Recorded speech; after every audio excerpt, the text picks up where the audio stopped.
right. Welcome back. For the love of the game, acquiring and operating Micro SaaS.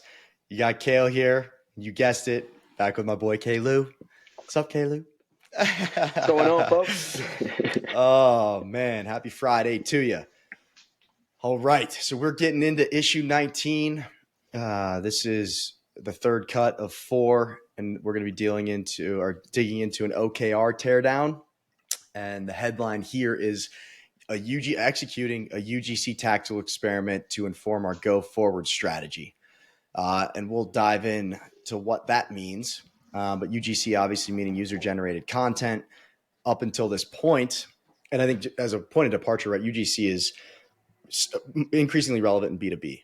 So traditionally it's a B2C kind of, consumer product play where, think influencers. Hey, I use this lipstick, or I use these supplements, or I drive this car, and that is a sponsored thing. And then you leave it to the user to generate content from their point of view that speaks to the actual value that they're getting from whatever it is, a day in the life, et cetera. And we're starting to see a lot of that in B2B. And we've written at length about kind of what has prevented adoption of UGC in B2B, which is mostly around like a lot of like, hey, I'm going to step into this instance of a software, like, oh shit, here's some sensitive customer information that I wasn't supposed to show, or I don't want to give away our secret sauce and how we use the SaaS, different stuff like that. But I think those barriers are going down. Users point blank have the best story to tell, whether it's how they started the business, why they got into it, how the business is doing, highs and lows. That stuff all is just naturally super engaging for us and highly relatable. And then you have an opportunity to access very nuanced product content where it's like, oh yeah, this is what we use this for this. This is an example of how we, captured a lead, converted a lead, sent an invoice. This is us getting paid. This, here's my team. The first time we got paid, we're all happy as shit. So anyway, UGC is something that everybody needs to have in their bag. And as such, we are leaning into it. Up until this point, we did some webinars and candidly, we didn't apply much kind of scorecard nor experimentation rigor. We kind of just followed the breadcrumbs where we had a cohort of super engaged users that were like, yeah, cool, I'll be an ambassador. And oh yeah, I'd love to be on a panel. Like, can I join a panel? And I was like, all right, I guess we should do panels. Like the market is kind of telling us what to do. So we wanted to step back from that and apply a more kind of framework data-driven approach to inform our strategy from here, starting with an experiment, which is like, hey, let's change up our tactics. Let's establish objective performance measurements, and then let that tell us what we do from there. Cool. Anything to add is like this is what we're getting into. What would be a good thing to add? I would say the first webinar was definitely a good way to freestyle and set a base rate just to see like how people would bite. But adding more rigor after definitely just provides a more concrete expectation around like, what do we actually want to strive for here against our hypothesis, right? So now it gives you a more like structured framework to work within. And it's always good to have that because now you actually have base rates you can measure against and then see how you're performing over time. So yeah. And then of course you want to find your happiest users. They're always the ones that are willing to help. They always want to tell people how they're using the platform. They might be in a coffee shop, hop on a quick short video on their phone, and then they're just like, hey, I just got my invoice closed today because of this platform. You need to get on it. So you want to find those people and just give them the microphone because it's worth more what they have to say versus what you have to say as the operator. Totally. I mean, nowadays, just think back to a day when like Mad Men and Madison Avenue, where it was like, how are we going to sell this soap? And it's like, we're going to tell these people that this soap makes you the sexiest human on the planet Earth. And Yes. and for a while that worked, right? Like, oh, and then nowadays it's like, we know that brands lie to sell their stuff. Yeah. So we're going to discount the hell out of anything the brand says. So ultimately what the users say is the only thing that really matters. So as you said, rule number one, or I guess objective number one, is to create the space for folks to speak their mind if they're so, I guess, kind of motivated to do so. Exactly. All right, well, let's jump in here. Ooh, and I've got a little surprise. I'd be curious if you picked up on it, K-Lou, but there's a little change up in this issue. Is it a poll? Yeah, buddy. Yeah, I tried clicking it. Once I publish, you will be able to. But shame on me. This is kind of the first time that we've done kind of an information gathering exercise for you all. But you'll notice that this issue kicks off. And I think every issue from here forward is going to have a poll to some kind of some kind to some degree. So I here would like it's to like, jump in. I would like to jump in and please. say, no shame on anyone. For the audience listening, I like to remind Kale that we are humans and we're learning. So these are all lessons as we get better. That's why we do these experiments. No shame. No shame. All right. I feel thank you. The shame has been relieved. I feel great. So we want to learn a little bit more about you. So are you a founder? Are you an investor in private SaaS? Are you a revenue growth role? And I guess are you like an operator, meaning you're touching revenue and growth? Are you an operator touching engineering? Or are you an acquirer of private SaaS firms? So not much, or you could say that investor at private SaaS firm and acquirer is the same, but I think there's a little bit of a distinction. Like acquirer is obviously the one doing the thing. Investors are the one investing in people that are doing the thing. So super curious to see and hear who and what you are. All right. And I didn't have space for other. So if you work at a public firm, don't fill it out. And we'll just assume you work at a public larger scale thing. And that probably means that you're exploring, acquiring, and operating as a new career path for you. Or just email Anyway, in and tell us how you feel. yeah, 100. All right, the teardown. Per usual, we start with the actual objective, which we've already touched on, which is execute UGC tactical experiment to inform longer-term UGC strategy. What is composed of that objective in terms of key results, you might be asking. So we want to establish a RICE score for the panel webinars, a little bit post execution them, but whatever, useful. Because, and again, to Kevin's point too, I think you want to begin with the end in mind, but not to the extent that it prevents you from taking action today. We want to bias towards action always, because, or it's like you can't build a map until you've walked the terrain. There's some other good quotes around it, but it's like the best way to figure out the work is to start doing the work. So if you're like, hey, we want to think about UGC, just do something and then let that serve as a base rate and go from there, which is kind of what we did. Not necessarily totally consciously, but it's all good. So we want to establish a RICE score for the panel webinars. Then we move into executing our second webinar and measure campaign results. There was some momentum there, so we wanted to maintain it. And then we want to apply the RICE framework to select the next UGC tactic. So we put together a short list of UGC tactics. We applied the RICE framework. And at that point, the cumulative score should say, here's the next thing you should do. And then we want to develop a clear hypothesis statement for that chosen UGC tactic, which is basically like, if we water a plant more, it will grow faster. Something like that, where it's like, hey, we have kind of a variable that we're going to apply, and here are the results that we're going to see. And that's where we're going to leave it for today. Gucci? Gucci gang. All right. Establish a RICE score for panel webinars. So we did, and ours is a little bit of a riff on the RICE score. We smushed together reach and impact because they're kind of synonymous depending on your context. But for us, panel webinars, for reach, we gave it a 3. And I think the main thing, and this stuff all starts to become way more interesting on a relative basis when we compare it to other tactics, but we gave it a 3 because there's an exponential effect when you have multiple people joining.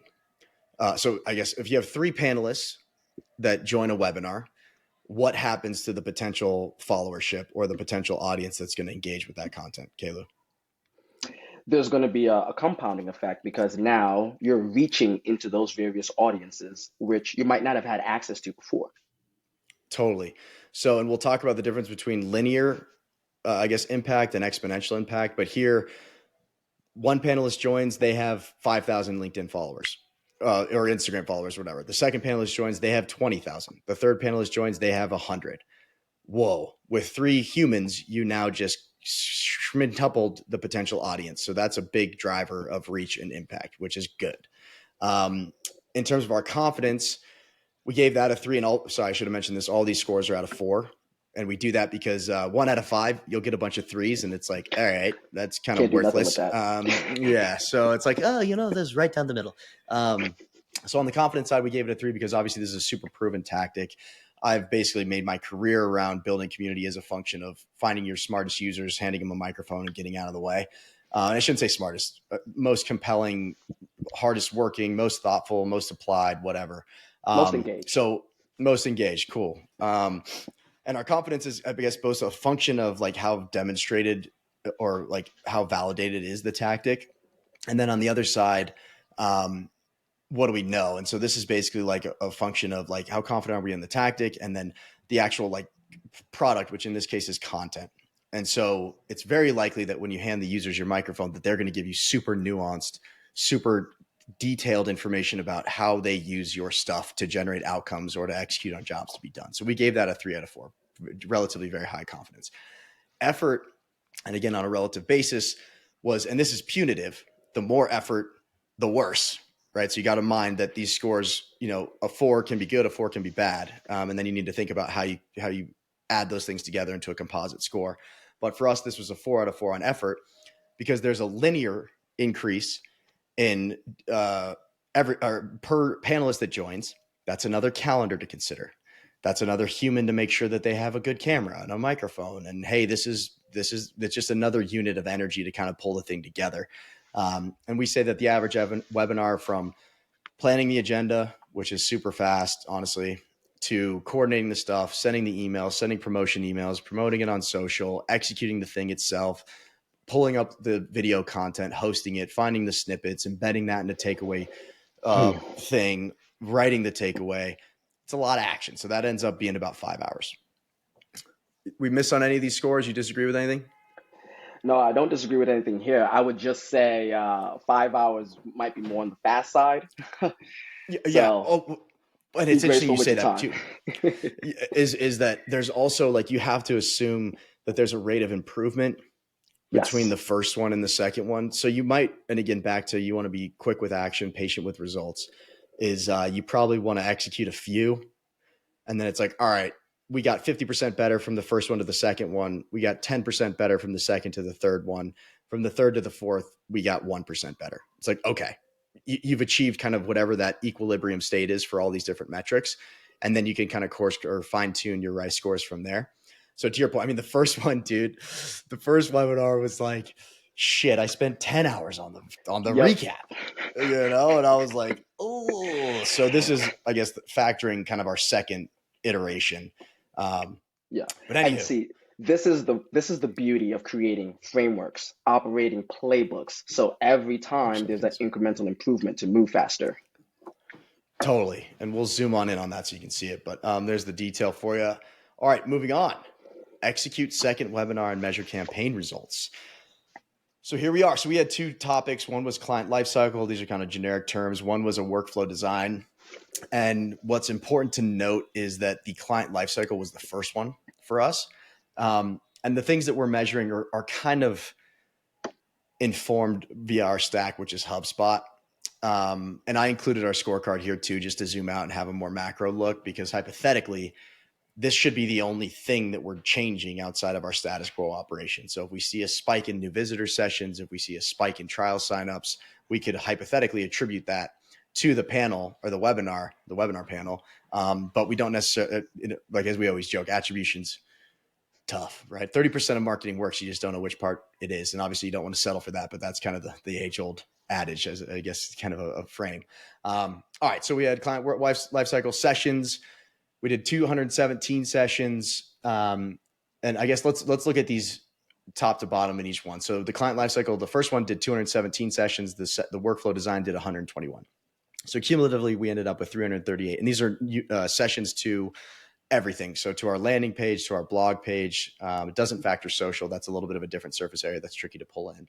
You can do it through HubSpot if you're posting through social. But anyway, if you're posting to social through HubSpot. New contacts, the first one generated 12. The second one generated 2. So a real steep fall off there. Number of influence contacts, first one did 362. The next one did 225. So cumulatively, we influenced 587 contacts. What's interesting there, though, is that they're not necessarily all net new contacts. So these are existing users, et cetera. But still a substantial, I guess, notable amount of influence there. Blog post views, first one did 128. Second one did 67 for a cumulative 195. Form submissions, which is basically people who signed up for the webinar. First one did 48, second one did 34. Social clicks, which, I don't know. It's important we measure it, but the results sucked. And I guess I'm not too fixated on that metric, but We'll have to first one start did pulling 4. it in eventually. Yeah.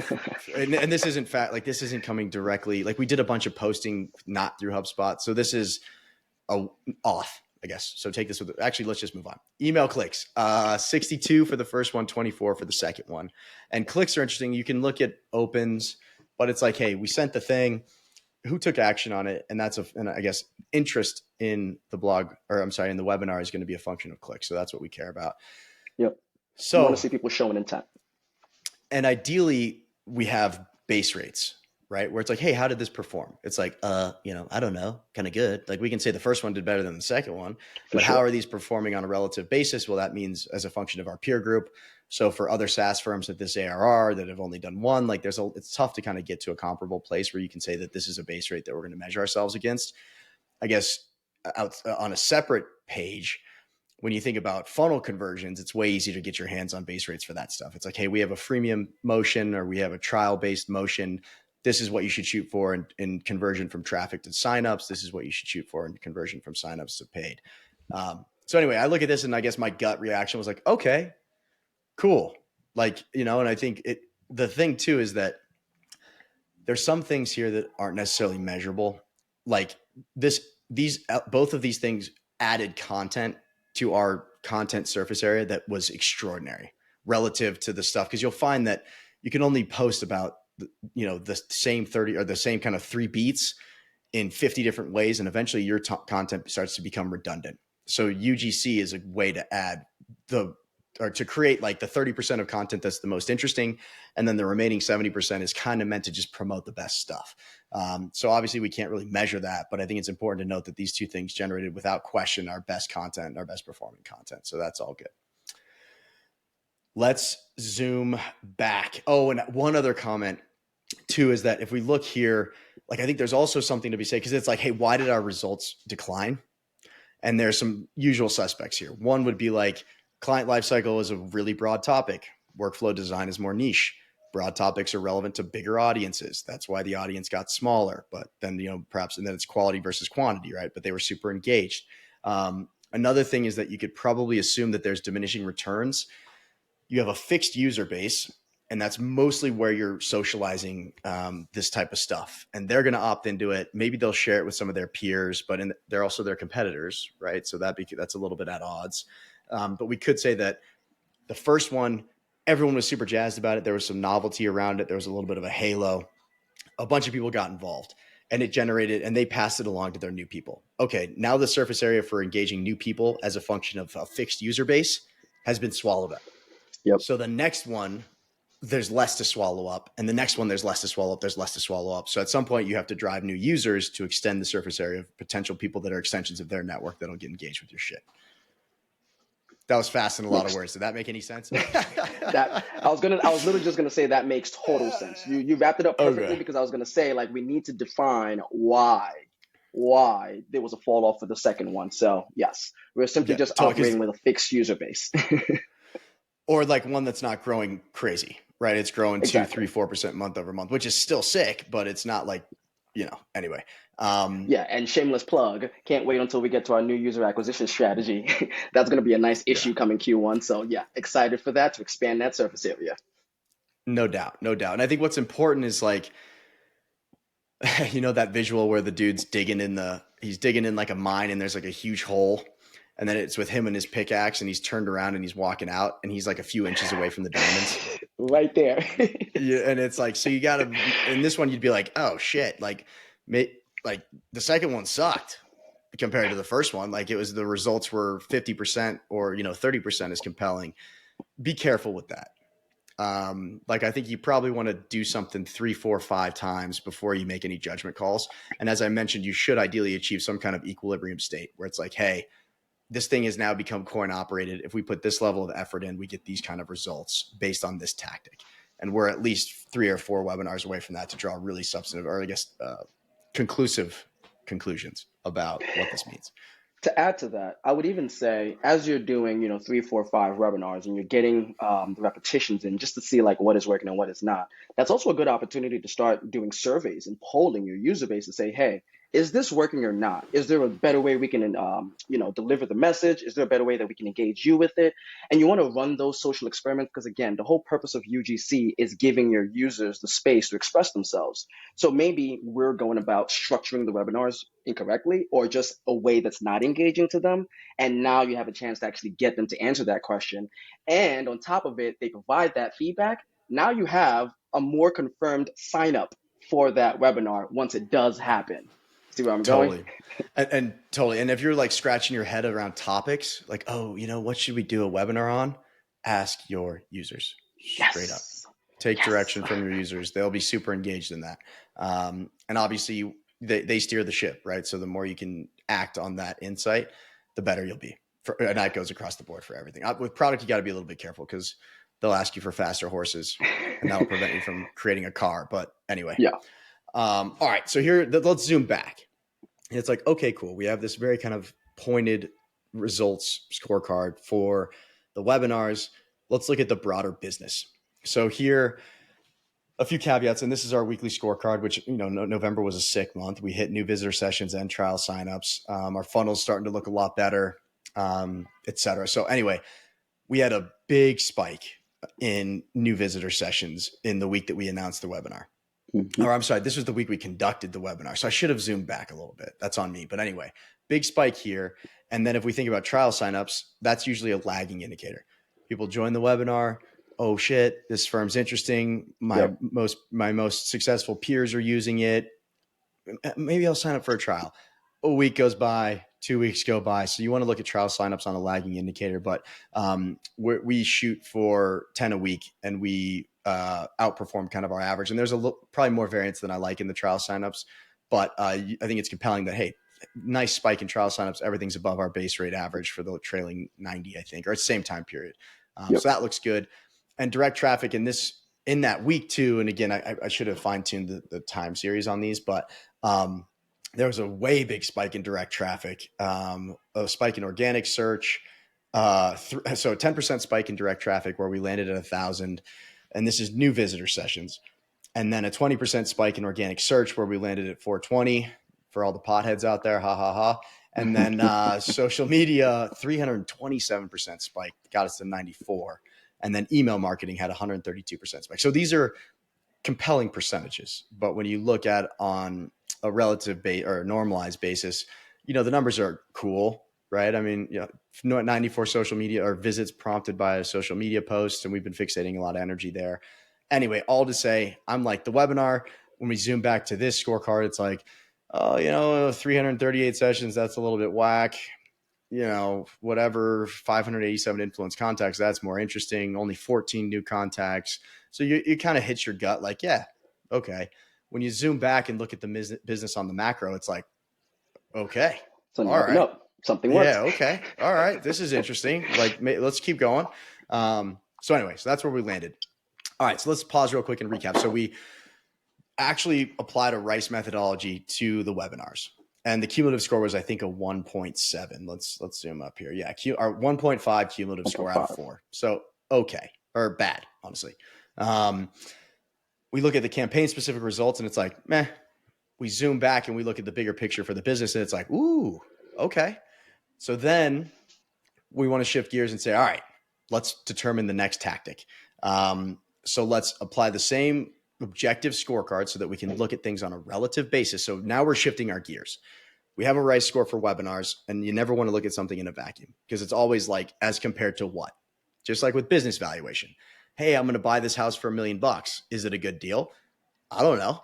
Do similar houses, are they selling for $1 million? Like everything basically in the world is relative. So make sure that you kind of have that frame when you're getting into it. But from the top, we looked at hashtag campaigns, a user spotlight / live interview, panel webinars, which you're familiar with now, and then a social media takeover. So let's just start left to right here. And for the listeners, sorry, I'm going to be throwing a lot of numbers at you, but hashtag campaign landed at a cumulative score of a 7. User spotlight and I'm sorry, the cumulative score is not out of 4. The cumulative score is an absolute value that's basically points where reach and impact are good, confidence is good, effort is bad. So simply put, it's basically reach plus confidence minus effort. So we had and we assigned weights to them too, but anyway, we're not going to get into that. So hashtag campaigns, cumulative score of 7, user spotlight, cumulative score of 1.7, panel webinars 1.5, as you know, social media takeover at a 1.5. And so I don't want to go through these in too, detailed level. So I think let's just talk about them on the macro. Like with a hashtag campaign, reach impact is who knows, because it's like, use this hashtag. Easy as shit to implement. The effort is like nada. Here's the hashtag. You promote it. You start to pull it into your social. You pass it along to your ambassadors. Ask them to include it in any of the posts that they're doing. Very low. No Zoom calls to coordinate. No agendas to set. no takeaway content. It's like, No boom, you templates ship to it. design. No templates to design. Away you go. And I think confidence, though, is a little, and 3 might actually be a little bit ambitious for our confidence. I mean, I think we know that hashtags work, but it requires adoption. It requires nurturing for the firm to keep it on track. So it's probably kind of a 2. The thing that's interesting is, or the big question mark is if it starts to go viral, where it's like, oh, interesting, where, people are picking up on it. It starts to show up in feeds. And then all of a sudden you kind of achieve a scale that is insane. But likelihood of that is, probably single digits percentage. Anything to add to hashtag campaigns? I did have a thought. Might take us into another tangent. Maybe we save it for a future call. But I was thinking, I'm okay with the 3 on confidence, but then I want to measure it on a time frame. If after 3 months of running this campaign, or is it 30 days of running this campaign, what is your time frame for feeling confident? That Yeah. would be So my pushback. totally. And that has to be another thing that establishes relativity. So we landed on 6 weeks because most of our stuff is kind of content driven, where you pull something together where the output is a very explicit 1 or 2 or 3 or 4 pieces of content, or it's probably like a blog post and then like a splintering of social across different channels. But we landed on a 6-week time period where it's like, you announce the thing, you've got 2 weeks, you do the thing, you've got 4 weeks after that. So very good to point out that with a hashtag, I mean, shit, this could take 6 months to generate momentum. And so that needs to be factored around. I don't know where we would put that. I guess it's kind of, I don't know how that would factor into a rice score, perhaps in the confidence, because it's like, it would be in confidence because we would say, hey, it's a 2. Like it's a 2 because we don't know, and it's going to take a long time to figure out. There you go. Versus if you knew this was going to happen within the time frame that you want, higher confidence. Yes. Oh, I lost you. You're back. Okay. What was the last thing I said? Something around a time period based thing for hashtags and how that needs to have like a 6-month view probably versus the other stuff which we've agreed to contain around a 6-week time frame. Yes. Perfect. Okay, cool. So that one, I guess, just we should put an asterisk there, but we probably definitely want to adjust confidence. 100%. All right, on to user spotlight live interviews. That landed at a 1.7. So the cumulative score for hashtag is probably a 5 now. We would drop down confidence to a 2. User spotlight 1.7. So the reach impact, and if we look at it on a relative basis, right? Remember, panel webinars were a 3 for reach impact because of that exponential effect with the panelists that join, because you basically latch onto their followership, and that one panelist has a who knows what followership. With a user spotlight, there's only one of those things happening. That user, it's just one network. So there's an exponential effect, but it's only, to the power of 1, or however you want to think about it. Right. And you have kind of guaranteed exposure to that user's following because they're going to tell the world about it. And if you do it right, it should be a badge of honor. Like, hey, I was featured in firm's spotlight. That's a testament to my operations and to how we get down and to, our client relationships, whatever. On the confidence side, we gave it a 3 because it is highly repeatable. We know it's proven, and we have a ton of, there's a huge well of stories to draw from. So that's exciting. On the effort side, we gave it a 3 relative to the social hashtag, which is a 1, and the panel webinars, which were a 4, because you got one calendar at play. Do you have a Zoom camera? Oh shit, yada, yada, yada. So that's kind of where it landed. Anything to add to the user spotlight vibe? Nothing to add. Beauty. On to panel webinars, which we've already touched on, so we'll skip over it. The last one was a social media takeover, which landed at a 1.5, so it tied panel webinars. And under reach impact, kind of the same thought process around a user spotlight, like it's guaranteed exposure to that user's following. Confidence, we gave it a 1 because it's a huge burden on the user, honestly. Like if it's like, hey, show up or read the agenda, get your notes together, show up to the webinar, rip it, or show up to the interview, rip it, and that's it. A social media takeover is like, yo, we want you to do like a day in the life, do Instagram stories, do this, do that, yada, yada, yada. You're basically asking them to produce a lot of content. So that was reflected in our confidence score, where it's like, we don't know, like you got to be super thoughtful about who you involve in this. And the same kind of rules apply around the guaranteed exposure, as I noted, but I think there's a lot of risk around the quality and the quantity, and it's totally dependent on the user. So make sure that you screen the shit out of the user, and like how active are they already? right? Yep. So is this a huge departure from their regular day? Like, are they doing a day in the life? Are they doing, hey, I'm on site at this thing and here's a bit of thing and this is my client?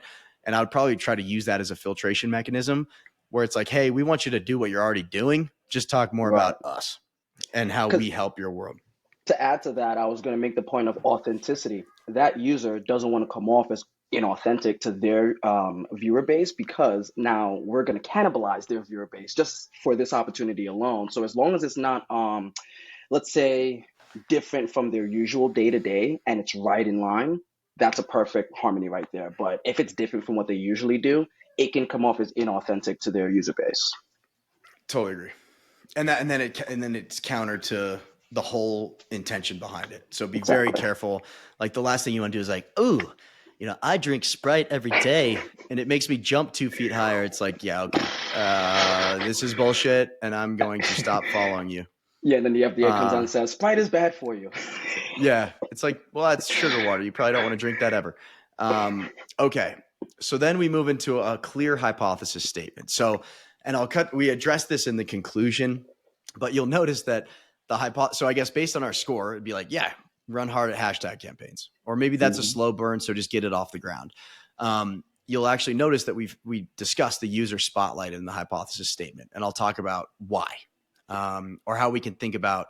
And obviously, focus creates a space for performance. You want to sequence your shit thoughtfully, but is there a way to execute on these tactics such that there's kind of a compounding effect where you execute one that builds momentum towards the next, and Mhm. cumulatively those things have built more momentum and kind of more groundswell than any of the tactics would have done independently. So that's like a little teaser. We'll touch on that when we conclude. But so here's our clear hypothesis statement.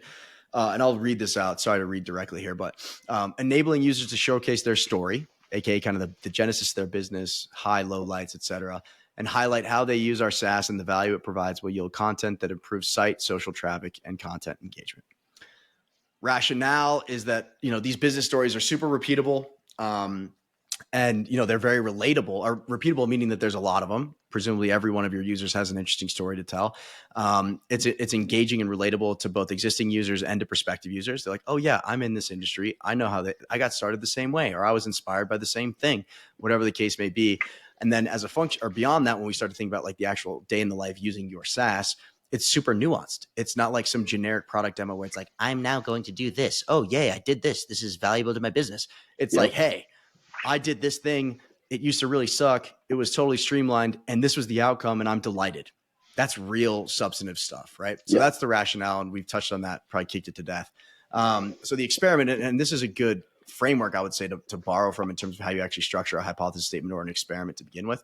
But the experiment, right? It's like, to verify the hypothesis, we will, which will require blank, blank, blank, and will take blank, blank, blank. So I'll just read that out loud as well. So to verify the hypothesis, we will implement a monthly user spotlight series, which will require a selection of engaging users, content creation team, and a content distribution plan, and will take 6 weeks to observe trends in engagement and performance. So I should elaborate there, but 6-week time period. The metrics. So we will measure blah, blah, blah using blah, blah, blah. The baseline metrics are blah, blah, blah. So for us, we will measure content performance, which is views and time per page, and social engagement, which is likes, reach, engagement rate, and shares, using HubSpot and Google Analytics, and Loomly we should throw in here as well. The Mhm. baseline metrics are 90-day averages. So for content performance, every blog post usually gets about 15.5 views, and the average time on page is 5 seconds. And there's huge variance in that. So we have some blog posts that get like 10 minutes per page or 10 minutes per session. So obviously you want to index towards whatever that content is. And then we get some stuff where it's like, and just think about how you consume content. It's like, oh yeah, cool. Blah, blah, blah, blah, zoom through it. Great. On to the next. And that's probably on average what you do. You just bounce around the internet. Every once in a while, something meaningful grabs you and you sit there and you stay with it. So obviously it's very difficult to produce the kind of content that grabs you. So it needs to be kind of a mix of stuff. But anyway, social engagement, Facebook, we typically have on an average post as measured over the last 90-day average. Reach is usually 110, engagement rate is 0.96%, and shares are 0.1. So a lot of room for upside on Facebook. Instagram, likes are 1.4, reach is 56.2, and the engagement rate is 2.76. So cool. So we have, let's run it back. We have a statement, we have a rationale, we have an experiment that we're going to conduct, and we have a measurement system. What's the criteria for success? We are right if Studio Spotlight content demonstrates 15% plus or so improvement in performance and engagement. And I think 15%, again, we don't have base rates for a rate of improvement. We don't have, so I would say 20% is ambitious, 10% is not. So we land right in the middle between 15% for the first swing. Gucci. All right. Beauty. Jinx, dude. All right. Closing thoughts. So where do we land? So as I noted, it's like, okay, the social media or the social hashtag thing was the winner, but you just talked about these studio spotlights or these user spotlights. Why are you starting there? And so for us, as I noted, kind of compounding a momentum. So what we decided was that we would start with the studio hashtag, or I'm sorry, the hashtag, the social media hashtag. Yep. So in our case, it's establish and announce, or here's kind of the sequence of events. We're going to establish and announce the hashtag, which is powered by Firm, to our users along with a contest, ... So we're going to try to gamify this a little bit. The 3X post, i.e. how my business or how this thing powers my business, the 3 posts that receive the greatest engagement will be featured in a user spotlight. Mm-hmm. So I love this. I love this so much because it's like the things that we just mentioned are kind of risks with the studio spotlight is like, what kind of audience does the user have? How engaged are they? And this is a great way to bake like a filtration system into it, right? Where it's like, okay, let's test this somehow. Cool. Let's test it by this method. And then as a function of that, we can build confidence or conviction in their followership, in the engagement of their audience. And then that's how we'll select the group that gets highlighted. So that kind of shit just gives me chills, honestly. I'm like, oh yeah. Oh yeah. Yep. So it's good. How are you feeling? No, I'm feeling really good about it. It's a great way to thread the 2 strategies together, like we had talked about before, to create that compounding effect. And I think with something like this, when you have so much UGC content just going out there, right, it's going to create that virality effect. Maybe 3-6 months later, we just see random pops, and it's from these posts that came so many months ago. So one nice little tidbit for the audience, we have a little channel where we monitor our web mentions just to see who's saying what. And this, I'm excited for it to just blow up. I love it. I love it. I love it. I love it. Oh, all right, my G. I think that is a wrap, as they say. Cool. So just to recap, let's try to tie it all together. So we kind of followed the key results as our agenda. We established a RICE score for the webinars that we conducted, or the webinar that we conducted. And then we executed the second one. So we had a RICE score around it. And then we were able to actually measure the campaign results, which we'll be using to measure the next tactic against. We shortlisted UGC tactics, and then we applied the RICE framework to decide which tactic had the best composite score, and thus would be the next one that we experiment with. We developed a clear hypothesis statement for choosing the tactic and what the expected result would be. In our case, we're starting with a social hashtag, announcing it, giving it out to our users, ideally. And the thing with social hashtags too that I should have mentioned before is like the one beauty is that anytime something's tagged, you can then search for it. So it gives you this amazing well of repostable content. So that's another huge win for the social hashtags. But we're going to start with the social hashtag. We're going to announce it to our user base, and then we're going to introduce a contest where the posts that get the most engagement using the hashtag, then the top 3 are going to get featured in a user spotlight. So that is where we landed. Hopefully that's helpful. Hopefully that's groovy. And I guess in closing, wish us luck because we're about to rip on all this stuff the next month. Oh, it's going to be amazing. All right. K-Lou, you have an outstanding weekend, and I will catch you next week. Same time, same channel. You too, brother. Enjoy. Peace.